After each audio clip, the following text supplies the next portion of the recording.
So conscious governance, nature conscious governance, is to understand that we are nature, a full part of nature, an integral nuance of nature.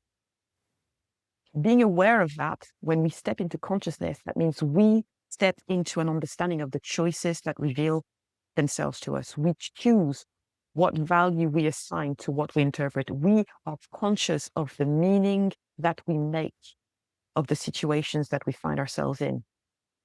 And our ability to make that decision, that's what makes it nature conscious as a system of governance.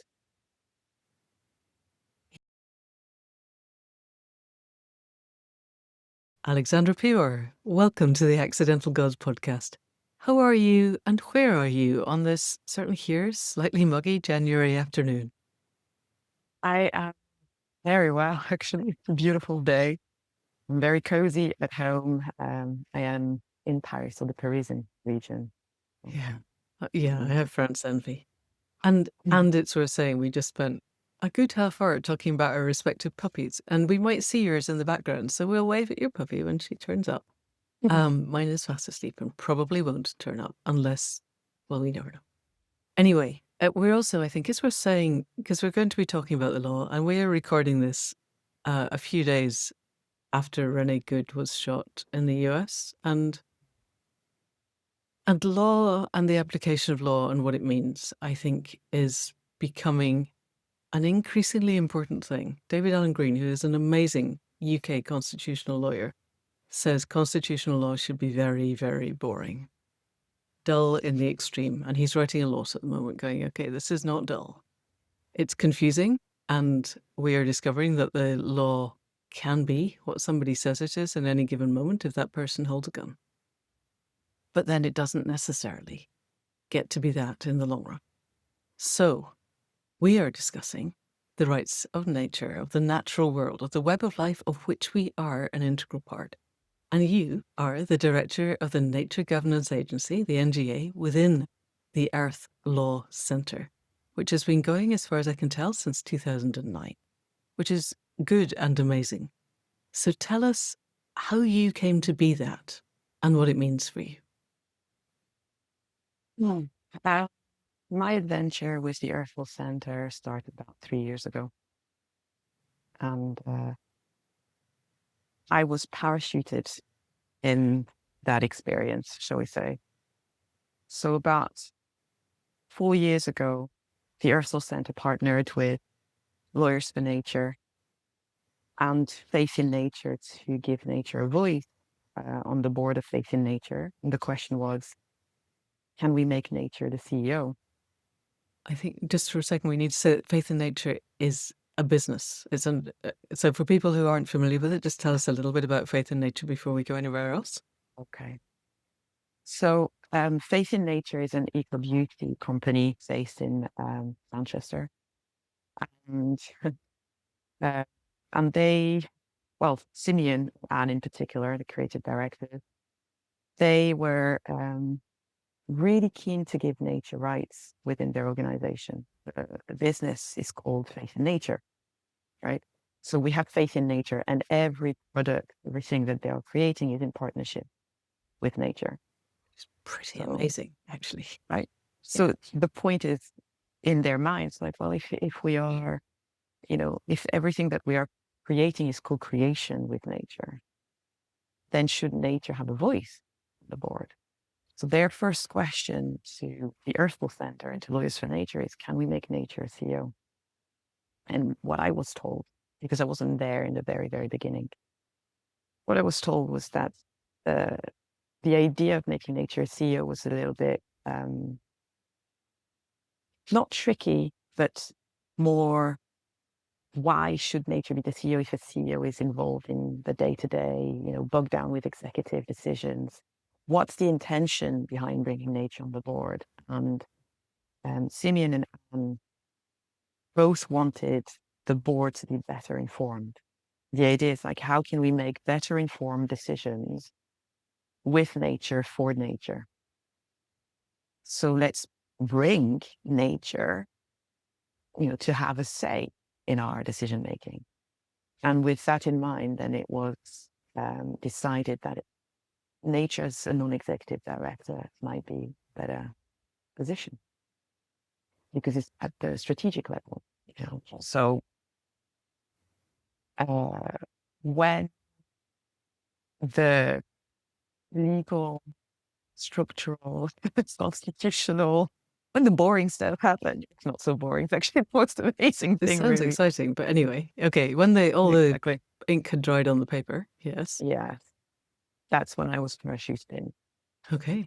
And because I live in Paris, and the idea was that I could, come back and forth.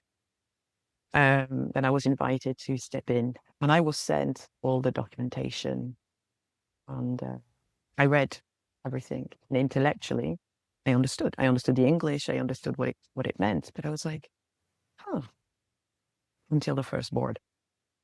And then on the first board, I was like, oh, got it. And what was the difference between reading it and the first board? What was the penny that dropped? It was on paper at first for me, and it's also about how my brain works. I only saw words, give nature a voice. Okay. What I had was a lot of questions because I didn't quite understand what it meant in practice. It didn't have flesh. It wasn't warm to me yet. It was on paper, we're doing all of this. And maybe the paper that I read was very your typical, legal documents. Right. So It's not designed to be very alive. Can I ask you a Yes. question before we go any further? You were parachuted in, presumably because you already had experience in this field. Yes. So I had joined the Earthful Center about a year before that. Okay. So my background is as a senior law lecturer. I was teaching at Liverpool John Moores University, and before that at Liverpool Uni. And I lived in the UK for 25 years, and I was in higher education as a facilitator of learning for 20 odd years. And my main specialism was in public law, so constitutional administrative law, Wow. human rights, and with a focus on the European Union. So that was my main area of expertise and passion. And I also taught UK public law, French public law, some elements of international public law as well. Because you were born and raised in, you were not born in France, but you were raised in France. I think that's worth saying. And then you came to the UK. Yes, I was born in Madagascar. I was raised in France. My father is Franco-French. My mother was Malagasy French. And when in my early 20s, I moved to the UK, studied in the UK, stayed in the UK. My children born in the UK. I became an adult in the UK. So Right. born in Madagascar, raised in France, and became an adult in the UK. Okay. And Right. and my main research, my doctoral research, was focused on law, governance, and spirituality in the European Union. Wow. Is there a lot of spirituality and law and governance in the EU? Wow, more than you can think What do you of. think? Okay, that might be a rabbit hole that we go down another day, and we'll get to it. But okay, all right. Well, it's this research. So when you look at the European Union, it is the first instance of conscious governance in action at the supranational level.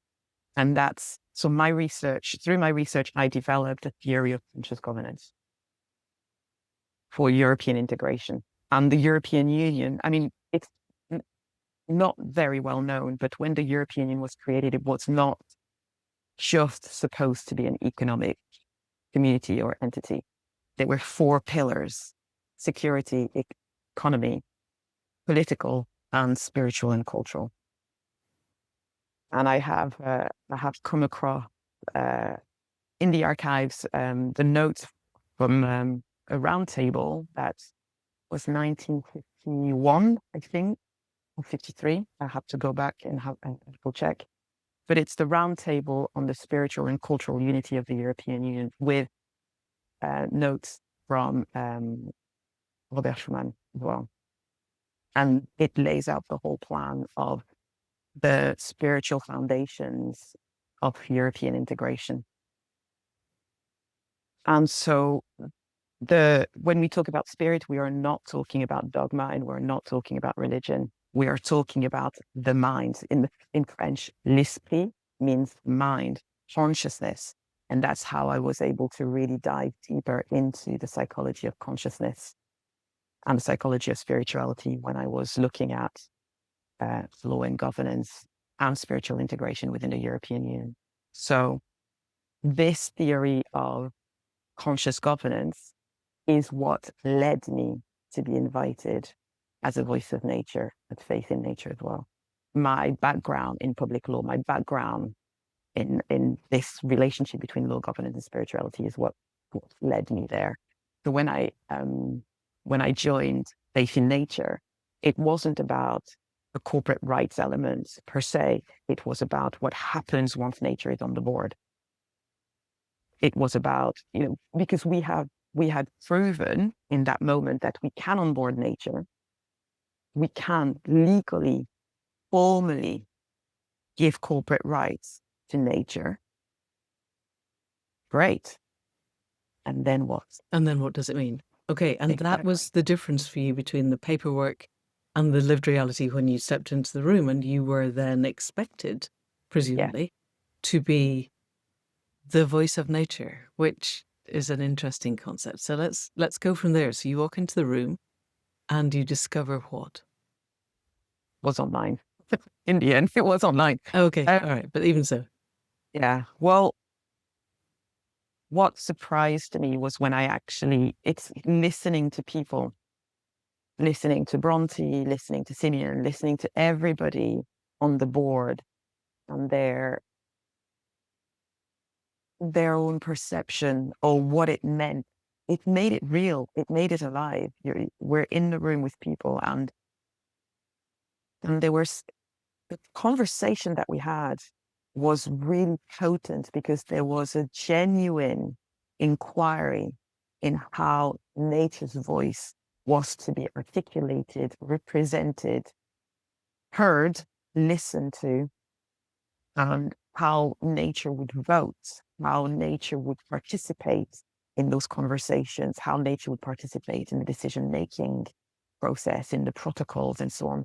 So there was a real deep dive from the get-go, really.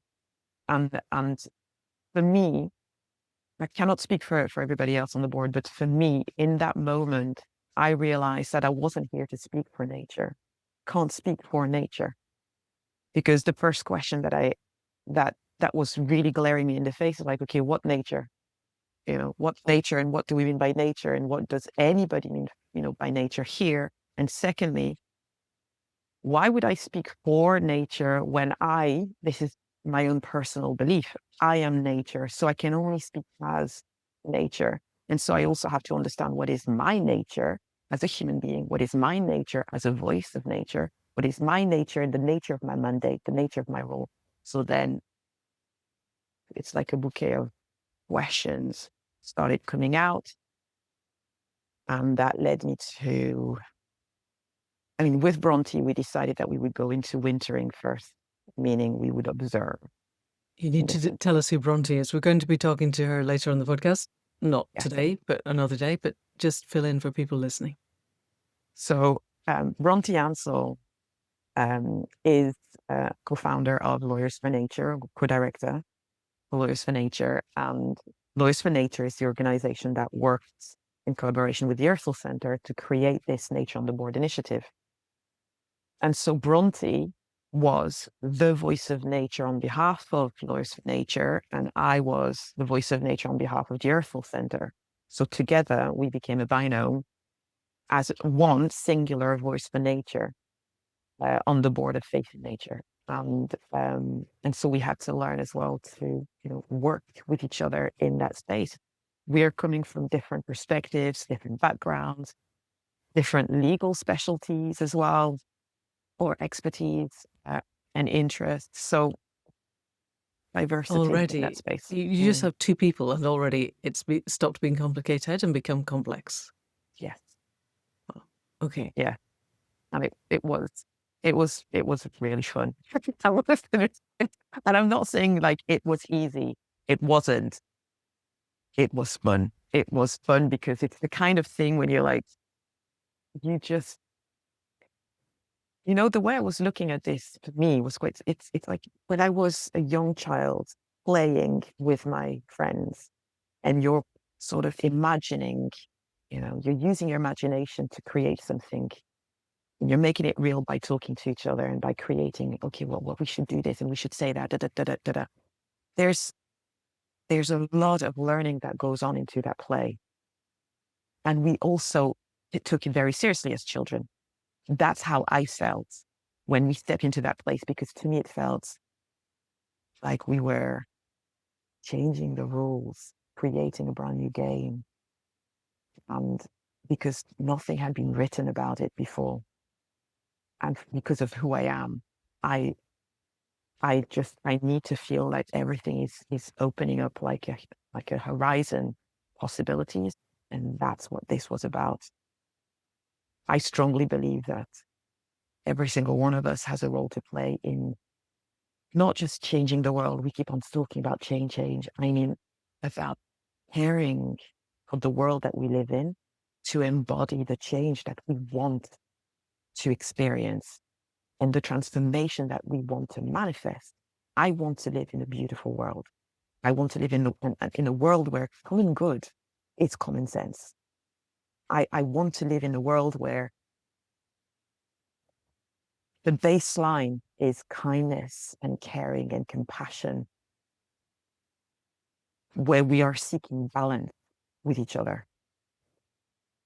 That's how I felt. And that's how I've been feeling ever since I stepped into that role. This initiative, Nature on the Board, bringing nature on the board, this isn't just another, you know, structure that we're trying to impose on something that is there. It's not just another layer of what's gone before.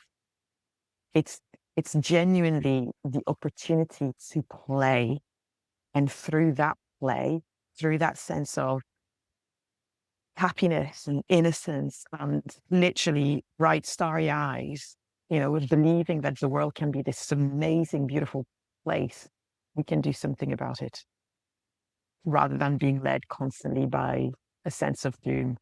I feel for me that I've been led by a sense of hope and faith ever since, faith in nature. And I was so not intended, by the way, that fun. but it works. And you were making it real by talking about it. You said you did this when you were a child and you were doing it with Bronte. So can we unpick a little bit? Because this feels to me, this is at the heart of part of the transformation. We're in a systemic crisis. We need systemic change. But the market economy is the engine that drives the death cult of predatory capitalism. And if we are to change that, then the market economy needs to shift its focus and its sense of why it exists. And it is my assumption, which you can correct if it's wrong, that if we can begin to be part, I really don't feel comfortable with this nature as an external thing. So I'm going to call it the web of life, but I guess we're probably talking about the same thing. That each of us is an integral part of the web of life. Each business could be, although I think a lot of businesses in the end have to cease to exist. What they do is not actually compatible with leaning into life. But faith in nature is trying. They produce hand soap and shampoo and things that probably people need. And they're trying to do it in a way that really listens to the rest of the web of life, presumably, so that every person involved with the process can be more alive, can lean more into life, and that the entire system of the business is more focused towards life and less towards extractive profiteering. And yet, it still has to stay afloat within the capitalist system.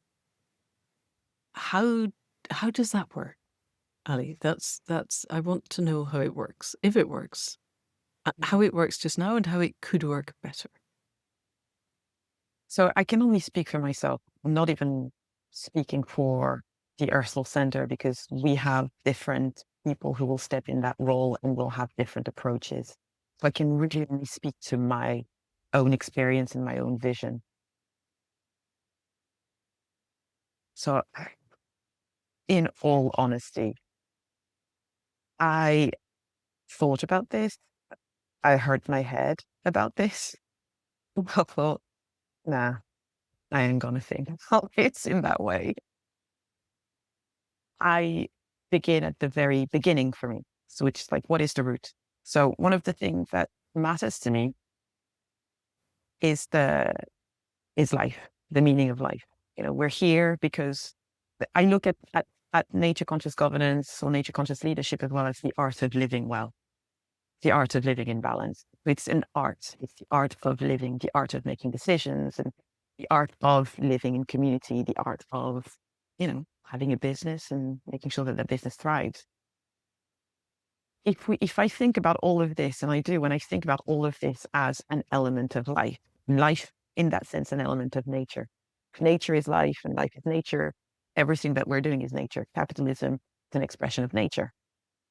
What kind of expression is it? The focus of capitalism is on capital. The focus on capitalism is on individual, dividends. It's on individual benefits primarily, or it's on corporate benefits for, I'm going to use words that are not necessarily the most accurate. Maybe they are, but there is a sense of greed and hoarding. But for me, these are symptoms of a behavior that denote a particular condition, and that's lack of love, and that's lack of security. So why do we have businesses in the first place? Businesses are created to answer and to provide a service. Businesses are supposed to be in service to society. When a business is not service anymore, it disappears. There is a natural death to businesses. Capitalism has led us to believe that there is no end to anything. It's almost like we are afraid of death. I understand what matters when I look at death as my witness. If today is my last day on earth with death as my witness, what matters? I know what my sacred no is, and I therefore know exactly what is essential to me. What is your sacred no? My sacred no. Well, when my mother passed away over 6 years ago, my sister and I spent an entire week with her very last week on earth. We were lucky to have that time, that space. We were 24/7 with her. We were her doulas. We did not see our mothers, passing as dying. We saw her as being birthed into the next life. That's how it's felt. And we invited everyone that ever mattered in her life or for whom she ever mattered to come and say their goodbyes. And everybody came or called. All I saw during that week, literally everything stopped. Our children were there. They came and said goodbye to their grandmother. The entire tribe held and supported us. All I saw during that week was nothing else wanted but that. She had lived her entire life with a lot of regrets about not having gone to school or studied further or achieved this or achieved that. But at the end of the day, everything that was happening during that week was pure love. People were right there. That's her legacy. That's what she has achieved. That's what she taught us. I knew that in those final hours, you don't care about the money. You don't care about how many hours you spend at work. My job, everybody at work was just beautiful. I was still at university back in the days, and I was held so beautifully during that time. So I knew that it wasn't about the classes that I was taking or not taking. It wasn't about the papers that I was grading or not grading. It was about the moment of connection, love. That's all that happened during that week. So I knew in that moment that all that matters are my relationships with myself, with my children, with my family, with my mother, with my sister, with the world around us. COVID, the pandemic, made this, because my mother passed away just before the pandemic. And during the pandemic, this is the only thing that I was aware of and that everybody around me was aware of, We weren't thinking about, oh my God, I should work. No, we were all thinking in those moments about, are you okay? Are you safe? You're not alone. I'm right here. It was about connection and relationality and kinship, love and community. That's it. And making sure that everybody was fed or sheltered, safe and healthy in as much as possible. These are the essential bits. So my sacred no's are, I'm not spending my time worrying about things that do not really genuinely matter. But then it goes into my sacred yes. And my sacred yes is with life as my witness. What pulls me forward with joy. And that's from my eldest, because I was trying to guide her a little bit. It's like, with death as your witness. She said, yeah, it's all very well, but what about life, Mom? Like, oh yeah, all right. Like, wow, what would you do with life as your witness? Like, what a clever question, dude. Yeah, so that became sacred no, sacred yeah. With that in mind, sometimes this is what I like to bring to the table as well in different conversations on the boards. Because at the end of the day, every single one of the people sat on those boards are human beings with human connections and other than human connections. These are people who love and who are loved. These are people who are cherished and who cherish all kinds of relationships and beings. So that's what I call to the nature of being, the nature of being nature, the nature of being human. When we understand that, everything else then is put into its own place in the right way. So when we look then at the decisions that we have to make at the economic level, let's understand that economy, the real economy, is the relationality between all of us. And it is about how we take care of each other. We are in a system, though, that is now making us feel as though we have to work for the system. We've created the system and we're constantly saying, oh, we can't do anything because it's a system. Oh, dude, we created that system. Yep. How Any can you human say, power can be resisted and changed by human beings.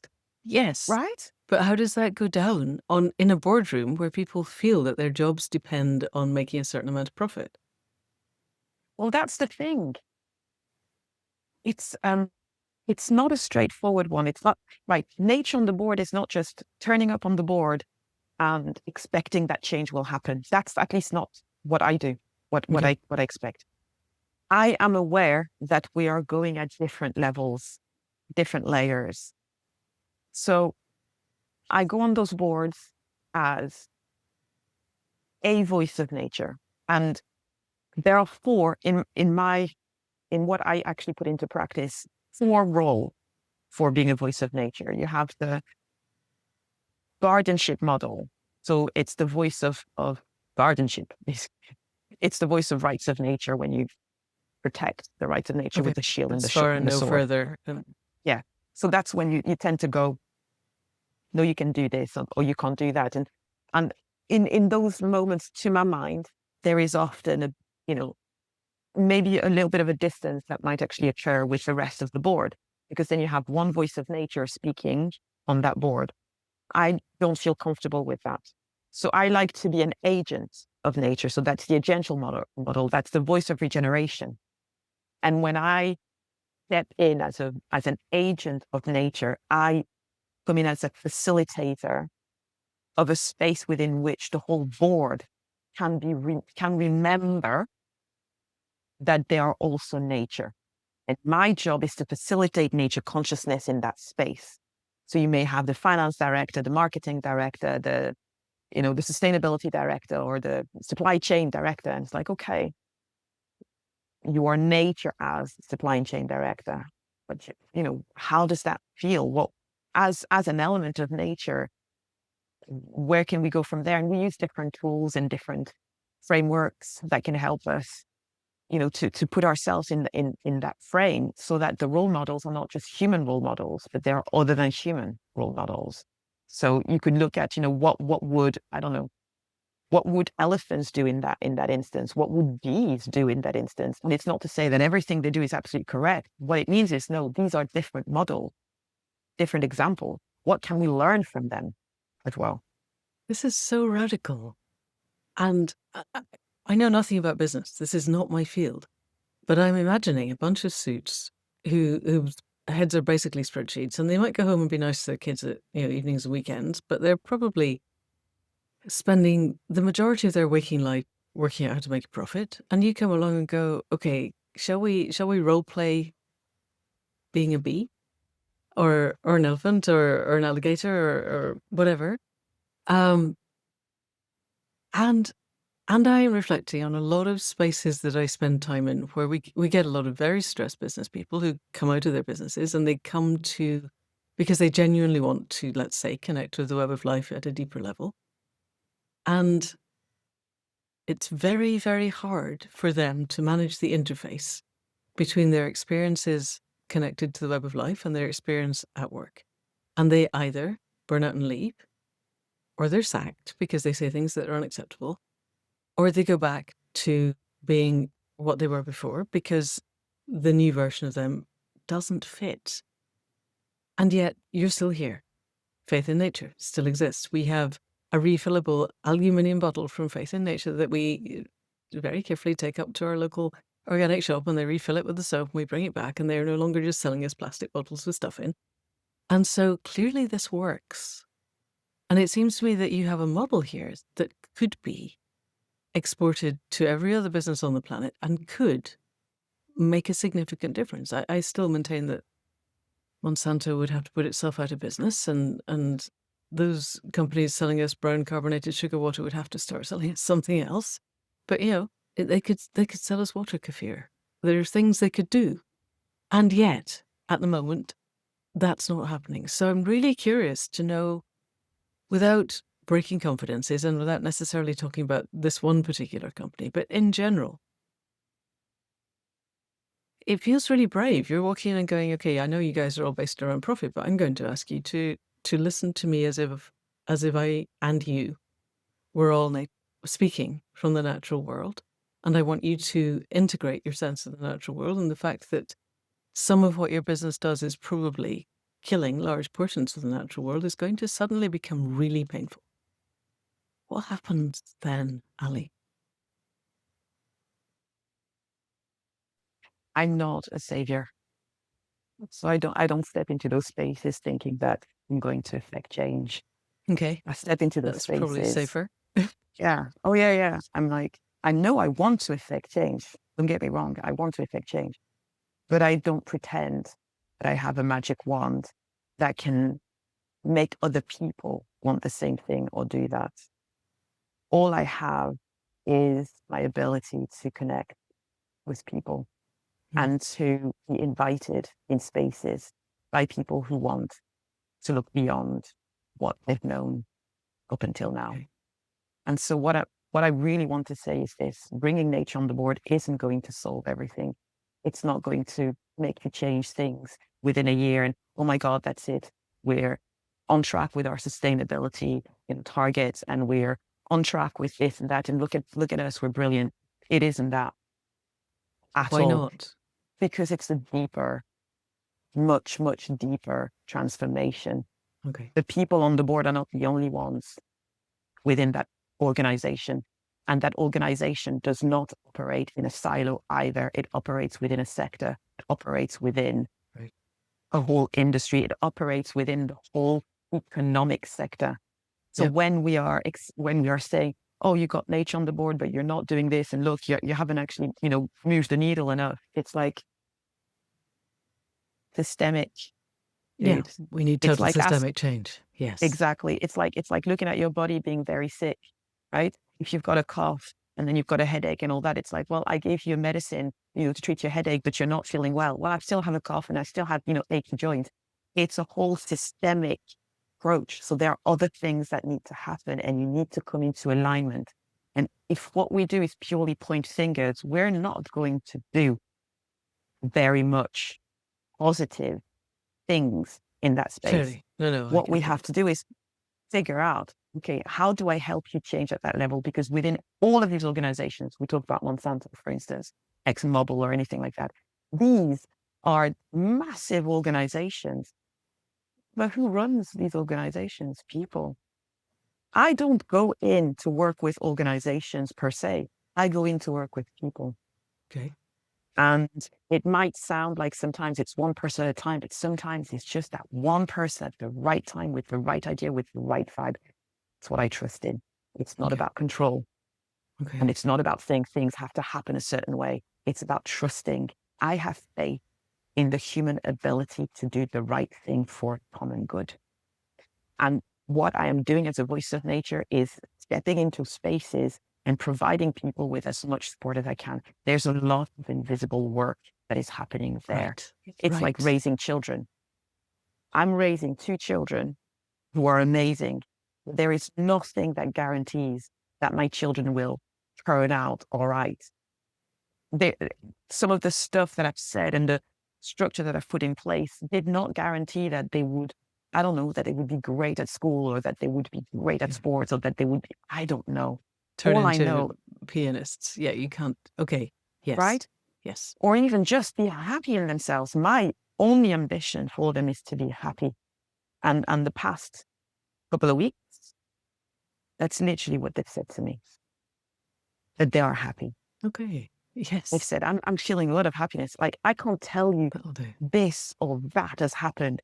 But what I can tell you is that there's been years in the making on teaching myself as a parent with my own,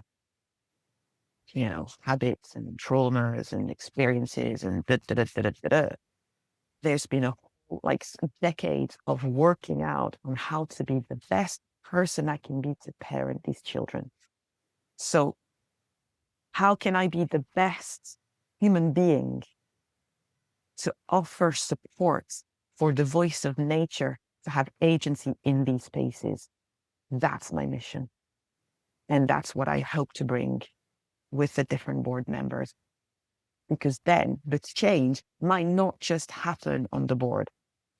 It Right. will happen at different layers, different levels, different dimensions, different degrees that I may not even see. It's the lollipop effect. Oh, hang on a Yeah. second. I have a question, but I don't know what the lollipop effect is. I think it was a TEDx talk that I saw on YouTube once, and this guy was talking about on the first day of students being on campus, they didn't even know each other, and so he was a lecturer, I think, and he was going around handing out, lollipops on induction day, and he saw this young man with his parents and this young girl with her parents. And he gave the lollipop to the young man. He said, right, give her the lollipop and just like say hello. And the young man was like, oh, red in the face, and went and gave the lollipop to the girl, and everybody laughed, and it was all da da da da. But then 3 years later, both the students, the young man and young woman, went to see this guy in class and said, do you remember that day? Yeah, well, we're about to get engaged or something like that. And Right. so the The lollipop ripple effect effect that is you don't see coming. Okay, I get it. exactly. Okay. All right. So you said that there's a lot of invisible work happening. And Mhm. and it is axiomatic of this podcast, and I think of the work that you're doing, that no problem is solved from the mindset that created it, and that we are all integral nodes in the web of life, and that our job is to ask what do you want to me and respond to the answers in real time. I think I probably said that often enough to bore every single listener on the podcast. There's always someone new, though. And so it seems to me that in order for the web of life to have a place within a business that is an integral part, but might be a little bit like an abscess walled off from the rest, that the invisible work is what matters. The setting intent, the taking leadership from the rest of the web and simply embodying what comes. And that if, of all the people I've spoken to in this particular field of kind of legal governance in business, you seem to be very switched in to the possibility of being a voice for the web of life in a way that is not head-based, but is energetically based. First of all, am I projecting? Or is that right? And second, can you speak to that in a way that you feel comfortable with?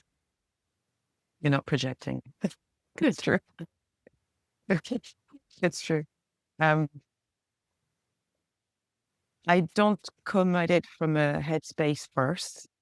For me, the mind is in service to the heart, and the body embodies, the action. So, and that's the meaning of integrity for me. A lot of people use the word integrity like it's colored.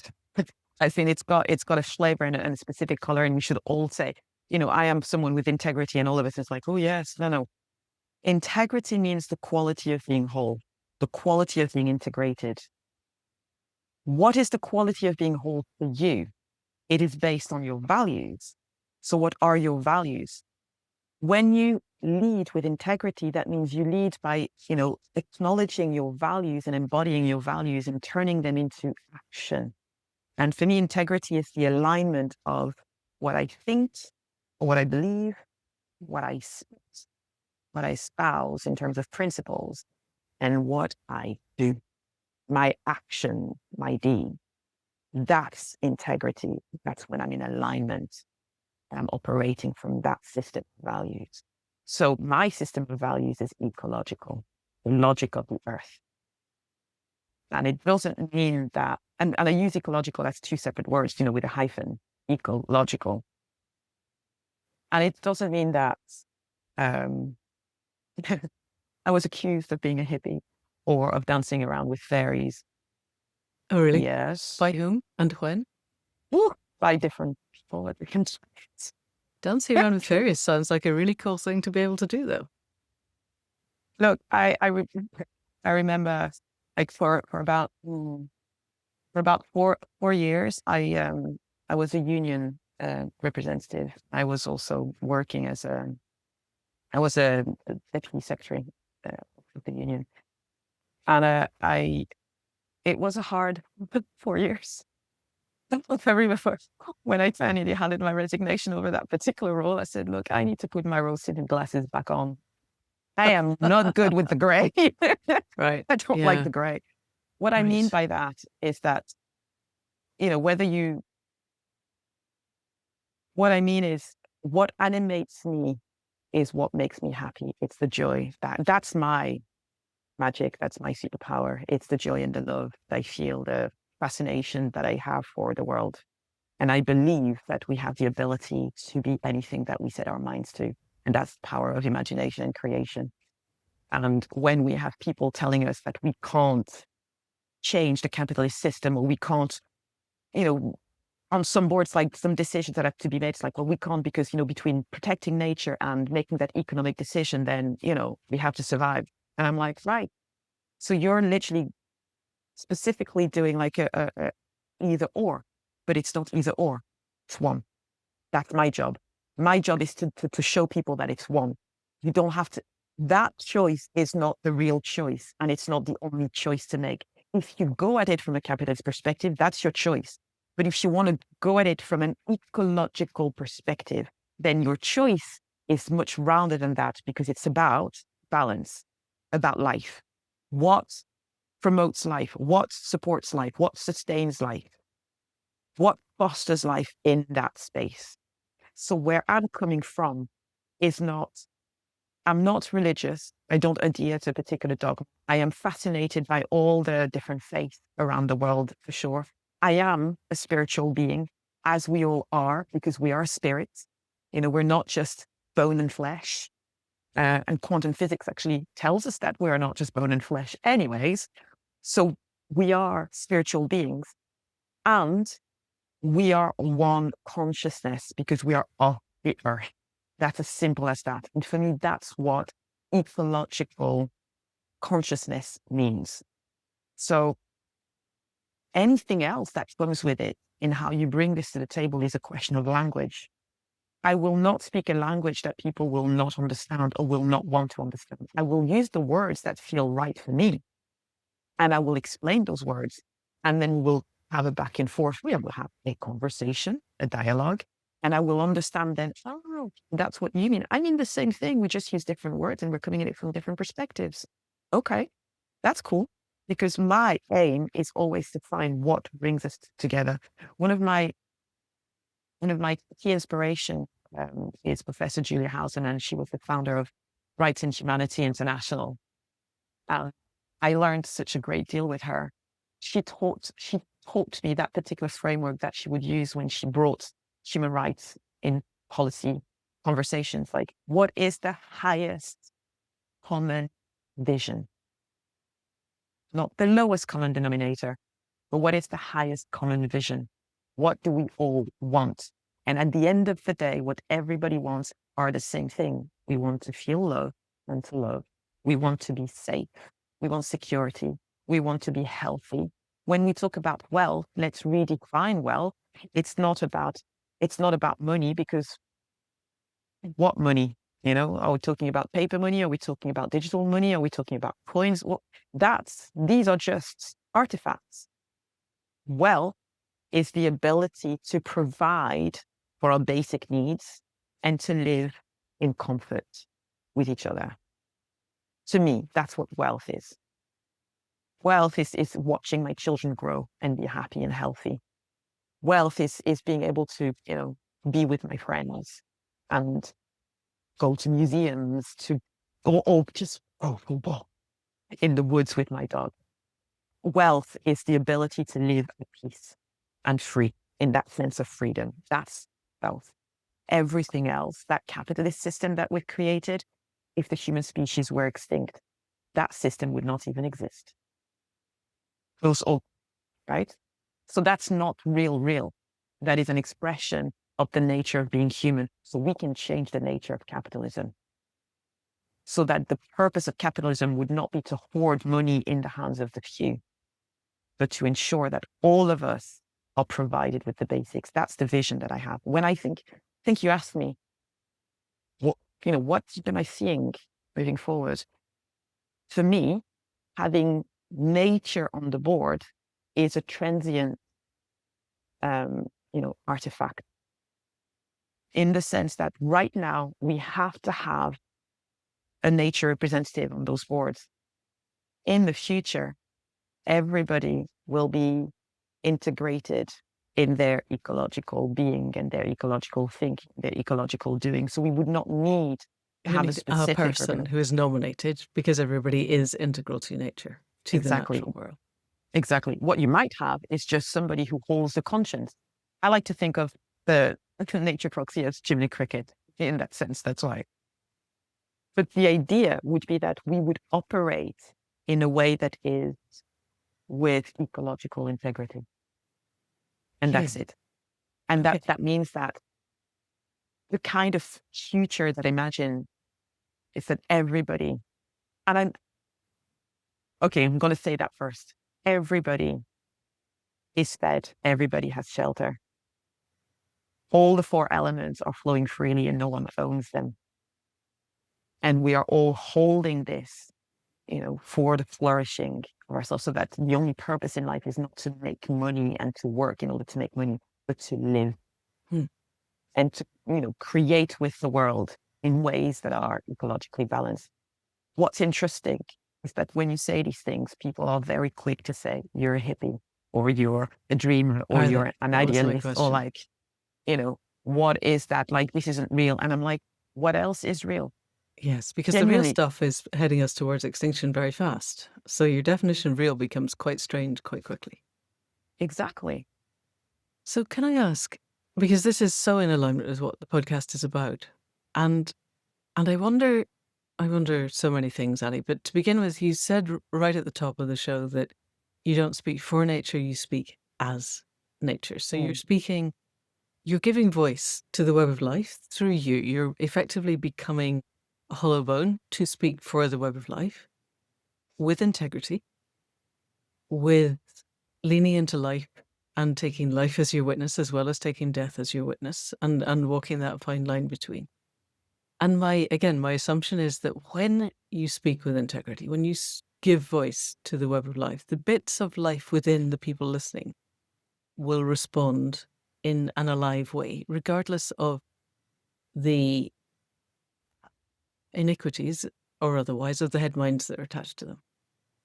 And yet, if that wonderful vision were the case, we would not be living in the world we're living in at the moment, because that would spread. And so I'm wondering, how do we, first of all, what is your actual experience of going into big businesses, other than the fact that they tell you you're a hippie? Do we see the lollipop? Are you seeing the lollipop effect? And how could we scale this in time? Because it seems to me we don't have a lot of time, and that may be an unanswerable question. I get that. If we knew the answers, we would be doing it. But you must have visions of the steps we could take between where we are and where you just expressed we could be. In a legal sense, Okay. let's stay with your field of legality and corporate governance. Okay. Right. Well, the people that I've been working with, first of all, no one in that field has called me a hippie, but they are Okay, aware that's that good. I'm, yeah. No, the hippie was more when I was at uni. Um, when I step into those places onto those boards, it's not what I make very clear is that the intent. Well, it depends on what the mandate is within each of these organizations. So that's why we have first a conversation with the organizations we work with. We have to understand what is their vision. What do they think their vision is for onboarding nature? So we ask them why. Why do you wish to onboard nature? And we've had organizations who've gone, we want nature on the board and we want nature as director. And then when you have those conversations, you realize, oh, but we're not quite sure what we would be doing actually with nature on the board. Okay. And then, but then with nature as director, it's like, yeah, why would you want to have nature as director? What do you have in mind? How do you think that's going to happen? And that's when this is our due diligence process. Asking the why allows us to understand where they're coming from and what they wish to achieve together. So how they're looking forward to, what difference is it going to make with nature on the board? And then we understand what the meaning of nature is for them, because nature will mean different things to different people. I like to use Nielsen's nature of nature framework. And then you have 4 different themes for what nature might mean. Nature as the environment and the elements. Nature as other than human, more than human, or not human made. Nature as the essence of the world or the universe. And nature as the essence of a thing, the essence of being. And I ask organizations or people within the organizations when they speak about nature, okay, if you imagine these as a flower of life, so each of them is a circle interlocking with each other. Every one of them means nature. But when you say nature, which one are you stepping into? And therefore I see where I'm stepping into. So then we see where we're talking. I think it's the theory of relativity, right? It's like, okay, then I see where you are and I see where I'm at. Because if we're not in the same circle, or if we have no understanding of what the other person's meaning of nature is, we're not having a conversation. Exactly, right? So once we understand that, then I tell them, right, I may or may not be able to help because this is where I stand. And if this is what you want, I can help. If it's not what you want, I'm not sure I can stand in those places so other people can step into those places instead. If they say, well, this is where we're coming from and what we want is that, okay. So then if we have an understanding, we can work with each other with that. So once we have an understanding, like if we are roughly standing in the same circles, 1 or 2 circles, like, yeah, we understand each other. And my next question is, what would be the role of the voice of nature then in that space? If you want nature so that you want to achieve this particular difference in the long term, then what kind of role would be relevant for nature? So do you even want nature on the board, or do you want nature on board?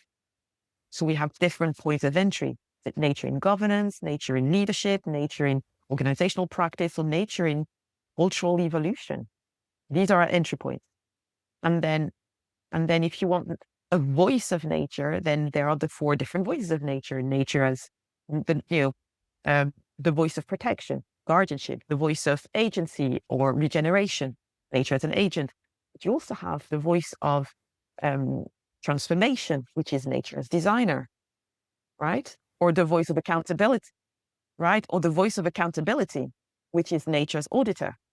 Because then, I would not necessarily be the best qualified to step in as nature's auditor. And I have some idea of what I can do as nature as designer, but really maybe you actually want a designer, an ecological designer to help you make your system a living organism. Okay. So what is it that you want to achieve, that you want to manifest? What is the level of transformation that you want to be working on? And once we've actually identified all of this, then we're looking at what would be the mandate of the voice of nature.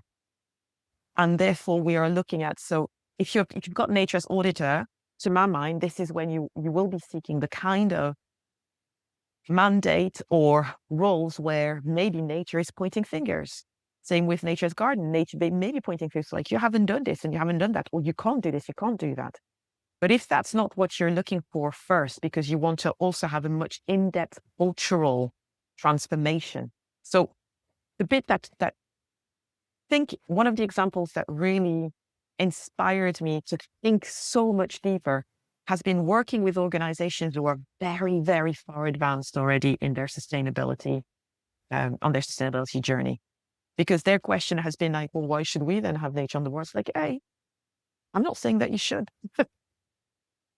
Well, anyway, I'm not saying that you should, but why would you want to have nature on the board? And so I have two examples where these organizations were more thinking about legacy, embedding a particular way of being and thinking and doing. So what they wanted was not so much to have nature on the board so that they could become more ecological, but they want nature on the board so that we can embed that ecological integrity within the whole organization. The one particular founder was saying, well, what if tomorrow I'm hit by a bus? I don't want my organization to fall apart with that simply because I'm gone. So that's where we would integrate nature in terms of the wisdom of nature. So that's when you have nature as agent and you support everybody to create this particular cultural structure. And for the others, it's like, well, we've got all of this also set together. It seems to be there culturally speaking. So we're not quite sure why we would have nature on the board. Well, that's absolutely fine. But if it's a company that then going to become big, right? It's going to float, you want to create some kind of legal mission lock. And that's when you may be integrating nature. But again, we're using the word nature, but for other people, nature might not even be the right word. It could be earth. It could be the web of life. It could be nature consciousness. It could be nature. It could be anything. And I am not personally attached to the form at all. I'm not attached to shape. I'm attached to the essence. Because the essence is what matters here. So to give you an example of an organization who came to see us to say, yeah, we want nature on the board. And when we went through this process, first we look at the why, then we look at the how, and then we look at what needs to happen for this to be manifested. They said, we want nature on the board, nature's director, boom. By the end of the process, they brought in nature's advisor. Because they realized, oh, we're at this stage on our journey, we're doing this. What they wanted really, and what they wanted was to change from within, but they didn't necessarily have the right infrastructure in place. The other example that I have, which for me is the best, is purpose disruptors. Right. We talked to them. Yes. Purpose disruptors are like my thing. I love them. They're just amazing. That was another Ali. We talked to Ali Kington just before Christmas. Yes. Well, and so I'm nature's advisor on their board. And I love working with purpose disruptors because from the get-go, they have been entirely about authentically integrating nature consciousness. Right. So we've talked about the different ways that nature could be onboarded, the different entry points. The choice of nature's advisor first is because the co-founders, so Lisa, Rod, and John, really want to be embodying ecological thinking, ecological seeing, ecological being in everything that they are doing. And so nature as advisor for them has been the way to step into that practice. I am not there. If you watch us, I'm not doing anything. I spend the first few months literally sitting, listening, observing. which is the first thing that I would advise anyone who wants to be a voice of nature to do first. Right. Observe. Like permaculture. And you were saying at the beginning, you and Bronte, you did the winter first, which was just watch. Just watch, observe, pay attention, ask questions. Yeah. Ask beautiful questions too. Ask questions. See what happens. Listen. Get a feel, get a sense, because we come in as gardeners or co-gardeners. This is a garden that we have to tend together. And, things are not just happening because we arrive. There's a whole life that has happened even before the voice of nature as a proxy has entered the scene. So it is about entering into relationship, into partnership, into reciprocity. And so once we're in that space, what I've done after a while is I've made some observation. Like, all right, this is what I have observed. What do you think? And with Purpose Disruptors, beautifully received. And we've had so many very interesting conversations back and forth of exploring from, the mind frame, from heart frame, from the embodied frame. And we've looked at all of these elements. And one of the last experiment or experience that we've had on the board was to step into two-eyed seeing, the two-eyed seeing framework, where you can look at things from an indigenous perspective, from a Western perspective. From the indigenous perspective, we're being broad in that it's from a consciousness perspective, from a nature, from an ecological perspective. So we're drawing on different kinds of wisdom, the kind of wisdom that are non-traditional in a westernized or corporate kind of setting. And that two-eyed seeing has led some very interesting conversations. And so the decisions then are not either or, they are how do we integrate, how do we come in that integration? And the thing with Purpose Disruptors is that they have onboarded nature as advisor. They would like to see nature as director, or they would like to see nature as chair, but they're taking it step by step based on where they are, what is their vision, what is their need. It's a responsibility-based and it's a needs-based approach. You have a vision and then you figure out what the right steps are. It's not about running, and it's not a destination. It's a journey. Because the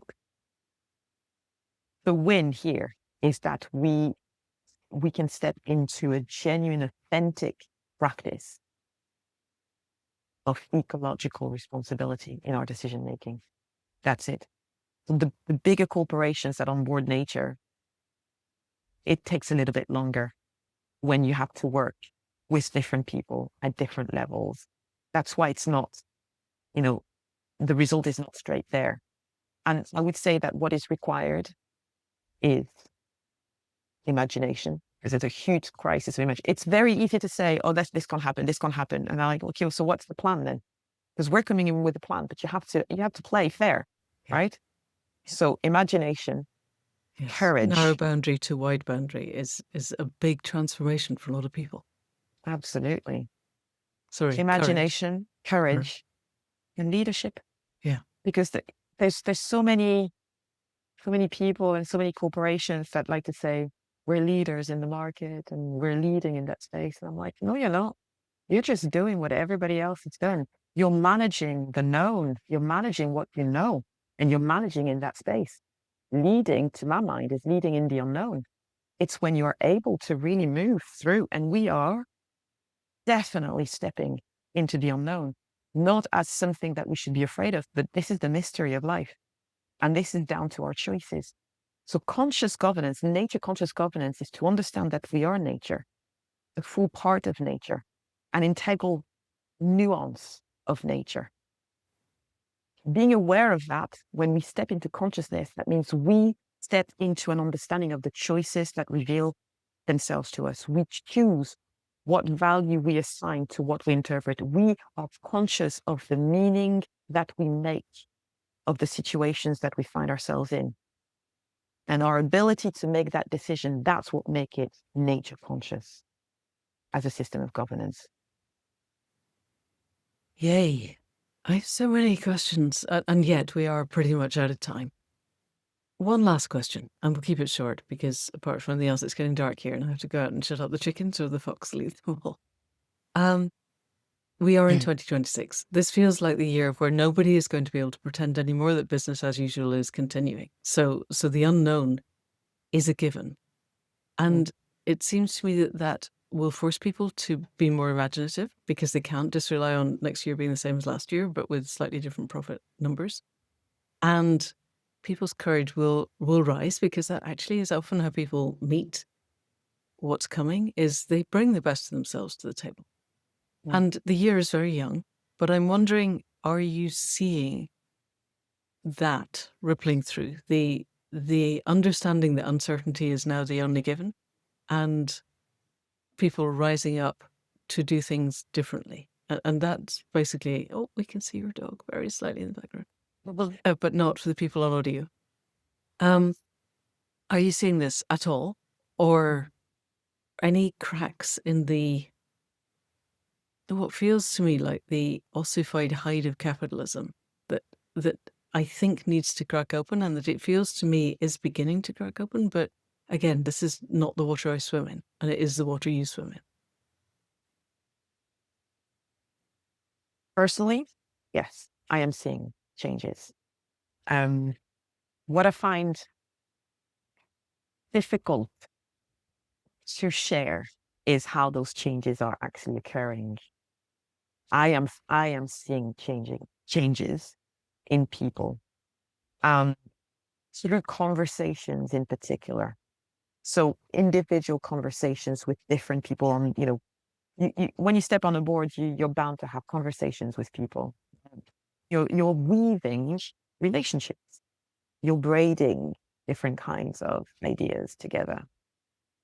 And whilst it might not always be fully reflected in decisions straight away, but here's the thing, it's not because there's like this really big question that says, do we do this? Or is this how it's going to be? No, even those big decisions do not happen on their own. Anyone who actually has worked, in a decision-making process knows that there are all kinds of conversations that are taking place beforehand, because there's all kinds of reflections as well that are happening beforehand.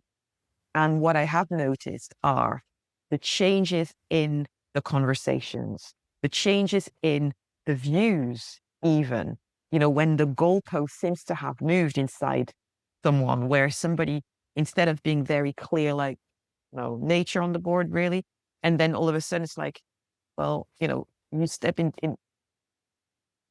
not in every spaces, but in some of them, I will invite people maybe to step into meditation. I will invite people to step into contemplation, as an opening for a conversation. And I can invite people to imagine that we are talking to, a tree, or that to imagine, to sense what the earth is telling us. And it sounds woo-woo for some people, but the truth is that's also part of, play and imagination and creation, like opening this up and see what comes through, see what happens, right? That's also literally, opening up and going past those boundaries, those limitations that we have.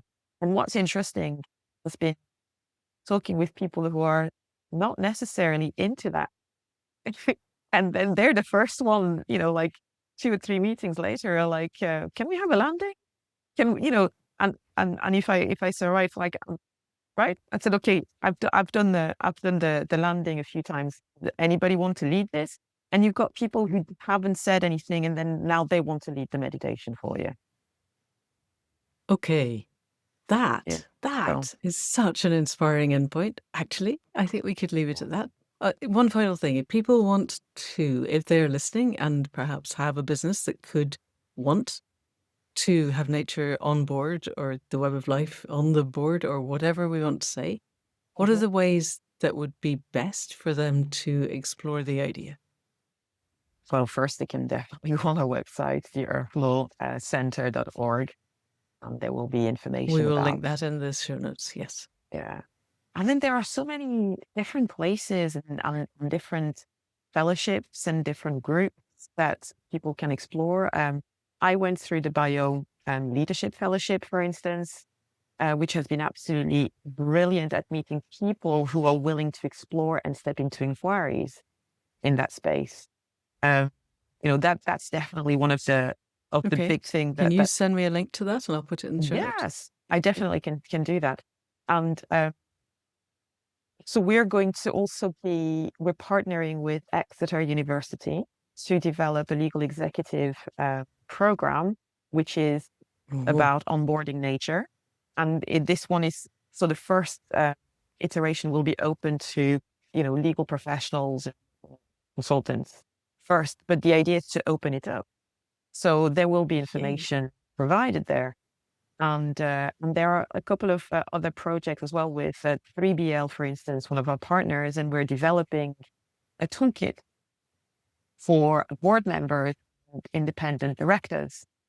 Right now, it's being tested in the MENA region, but it's, all the materials. And so you have things like some of the frameworks that we use, right? The Council of All Beings, for instance, in that space, but also, you've got nature as in relation to risk management, or nature in relation to, embodiment, or nature in relation to governance. So you have plenty of information, and it's going to be available I think within the next couple of months online as a dynamic toolkit. And obviously you also have the onboarding nature toolkit that we developed with Neuenrode Business University and BLab Benelux.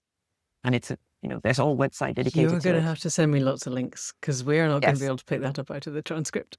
Okay, I'll send you the links. Super. I am going to have to go and put chickens to bed. Thank you so much, Ali. This has been utterly amazing. We will put lots of links in the show notes. I would love to come back to you sometime. It'll be at least 6 months away, because that's how long I'm booked ahead. But just to explore where this is going, because the world feels like it's changing so fast. Yes. And this has to be, it seems to be, one of the core things that if we're going to get total systemic change, the nature of business has to be different. And it has to connect to the web of life if we're going to make it through. So I am very excited by what you're doing, and very grateful that you're there doing it. So thank you very much. And thank you so for much, coming Linda. on to the Accidental Gods podcast. Oh, thank you for inviting me. It's like, oh my God. I think really it feels like such a blessing and such a privilege, honestly.